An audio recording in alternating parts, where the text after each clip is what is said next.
임신 중 외상의 기전은 교통사고, 폭력, 추락 순으로 나타나며 둔상이 관통상보다 더 많습니다. 임신 중 관통상은 자궁과 태아에 손상을 주어 응급수술이 필요한 경우가 많습니다. 골반까지 손상되면 산모와 태아의 손상이 심하며 사망에까지 이르는 경우가 높습니다. 임신 12주부터는 자궁이 골반 위로 나와 직접 손상에 노출되게 되고 20주부터는 태아의 크기가 산모의 배꼽에 도달합니다. 34주에서 36주에는 산모의 갈비뼈에 도달하는데 내장이 점차 위로 밀려오면서 둔상에는 자궁이 상하기 쉽고 상복부의 관통상에는 내장 손상이 심해집니다. 임신 말기에는 개인차가 많지만 혈액량이 40에서 45% 정도 증가하며 마일드한 아네미아가 발생하고 산소 전달 능력이 감소합니다.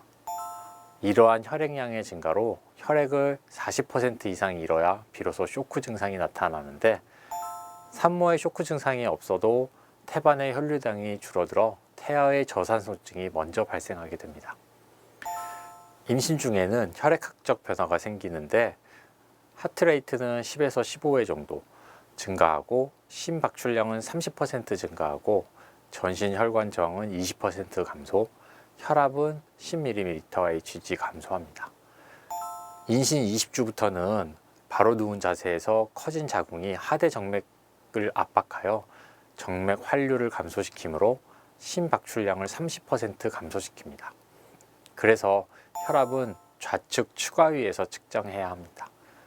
임신 중에는 대퇴정맥이나 그 아래 하지 IV 주사는 권장하지 않습니다. 자궁의 혈류량은 분당 600ml에 이르므로 자궁 출혈 시 산모의 상태가 급격하게 나빠집니다. 호흡기에도 변화가 생깁니다. 로어 에스파지알 스핑터 톤이 악화되면서 흡임성 폐렴의 위험이 높아지고 점막이 부어 기도 관리가 어려워집니다. 그리고 산소 요구량이 증가하는 반면 산소 예비력이 주로 쉽게 저산소증이 발생합니다. 외상 시 발생할 수 있는 손상 중 태반 조기 박리는 태아 사망의 가장 큰 원인이며 중증 외상의 40에서 50%에서 발생하고 있습니다. 임신 후기에는 가벼운 외상으로도 발생하는데 외상에 의해 자궁의 모양이 변형되면서 태반이 박리되기 때문입니다. 태반 조기 박리증이 시작되면 자궁에 통증이 생기며 자궁의 수축 주기가 증가합니다. 또 자궁의 떨림이나 과민성 자궁, 질출혈 증상이 발생합니다. 간혹 증상이 없을 수도 있지만 태아로 가는 혈액량이 감소하면서 태아의 상태가 악화되기도 합니다. 외상 시 임산부의 자궁을 건드리면 수축하거나 그 외상으로 인해 가벼운 산전 진통이 시작될 수 있습니다. 간혹 조기 분만으로 이어질 가능성이 높아 태아 모니터링과 상과적 협진이 필요합니다. 태아는 RH 포지티브이고 산모는 RH 네거티브인데 태반의 출혈이 있는 경우 RH 포지티브인 태아의 혈액이 산모의 혈관으로 흘러들어가 면역 체계를 감작시키게 됩니다.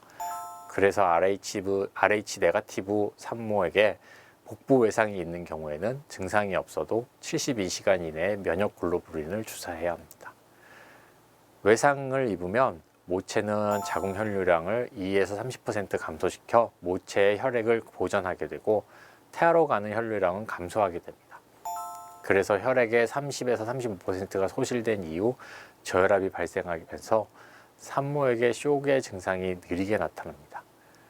쇼게 증상이 발생하면 산모의 몸은 모체를 보호하는 방향으로 움직이는 반면 태아는 심하지 않은 쇼게도 위험에 노출됩니다.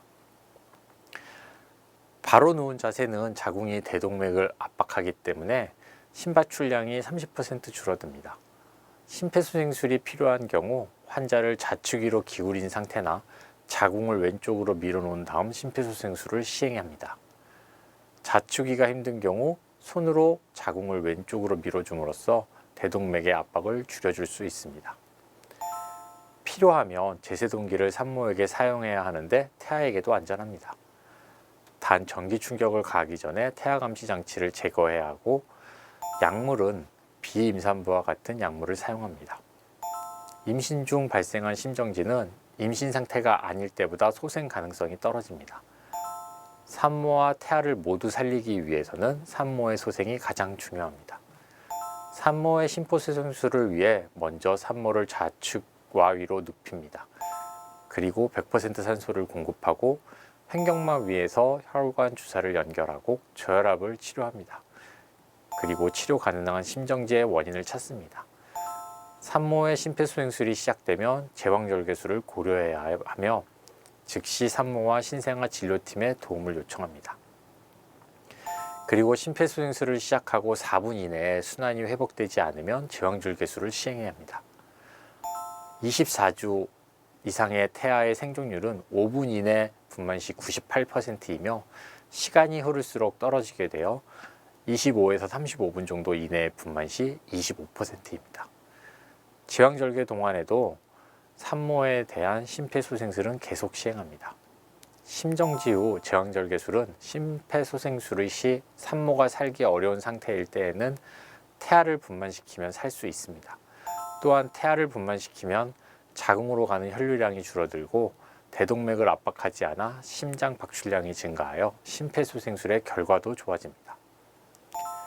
20주 이상의 태아는 자궁이 모체의 순환을 방해하므로 태아의 생존 여부와 관계없이 심정지 4분 이내에 제왕절개술을 고려해야 하고 태아는 5분 이내에 분만되어야 생존 가능성이 커집니다.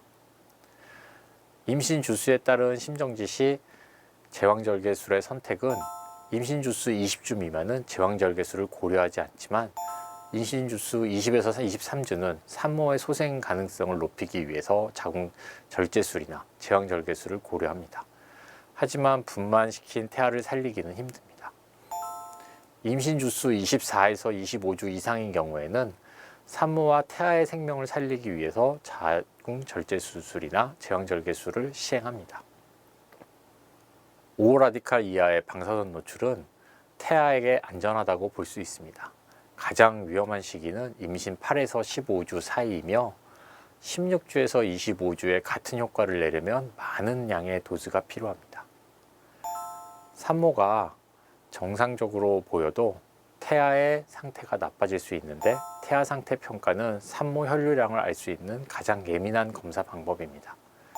태아 상태는 아무런 증상 없이 나빠질 수 있습니다.